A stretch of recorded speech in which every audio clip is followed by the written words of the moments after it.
ain't letting Cable get to him. But I can't do this alone. I need backup. We're gonna form a super-duper group. It's time to get back on LinkedIn.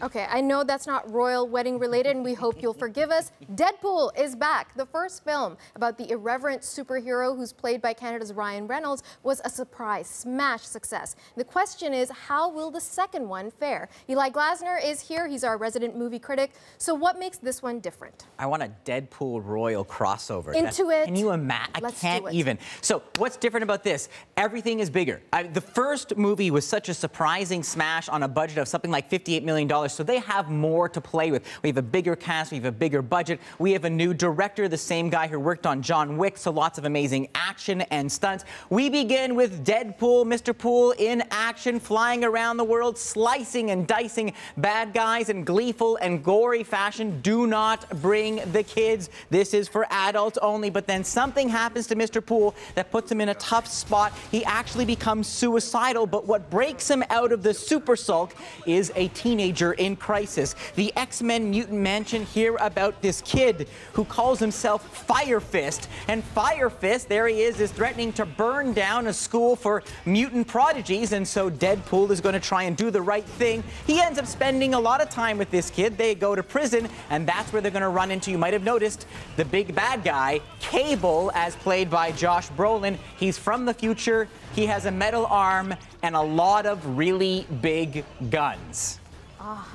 But the problem is, Eli, often these sequels don't live up to the hype. They don't live up to the first one. So what do you think about that? This is pretty close, pretty close. I think one of the good things, Deadpool's superpower is irreverence, that great sense of humor. And we have the same writers back on board, including Ryan Reynolds himself. And so no one is safe from Deadpool's wicked sense of humor. He is taking on Marvel, DC, the Hollywood box office, George W. Bush, even making fun of Ryan Reynolds' own career. Interestingly, the one joke he couldn't get approved, it was about Disney.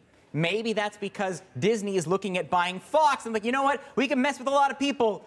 Don't mess with the mouse. So they're leaving Disney alone. But actually, a lot of credit should go to that guy, Ryan Reynolds himself. He's a writer. He's a producer. He was even tweaking some of the jokes because a lot of the movie, he's under that mask. So in post-production, he can still add lines, adjust the dialogue to make it even funnier. Another nice thing about the sequel is that there's a new super team. To save that teenager, he creates something called X-Force. And I want to show you how that team comes together. Let's take a look. Meet Bedlam. My name's Shatterstar. Domino. I'm Lucky. Luck isn't a superpower. That is Domino, played by Zazie Beetz. She is my new favorite. If you watch the TV show Atlanta, you might recognize her. Her superpower is being lucky. She just has really good luck, but it's great. Gives her a very laid-back vibe, because if everything only goes your way, you're not really that worried. But let's go from the good guy to the very bad guy. For Deadpool, you need a good opponent. Enter Josh Brolin as Cable. He just finished wiping the floor with the Avengers, and now he's playing this man from the future. Let's take a look. You're no hero. You're just a clown, dressed up as a toy. So dark. You sure you're not from the DC universe? Opposing force with that stone-faced cyborg, which gives Deadpool a lot of material to work with. So it sounds pretty good. Any criticisms?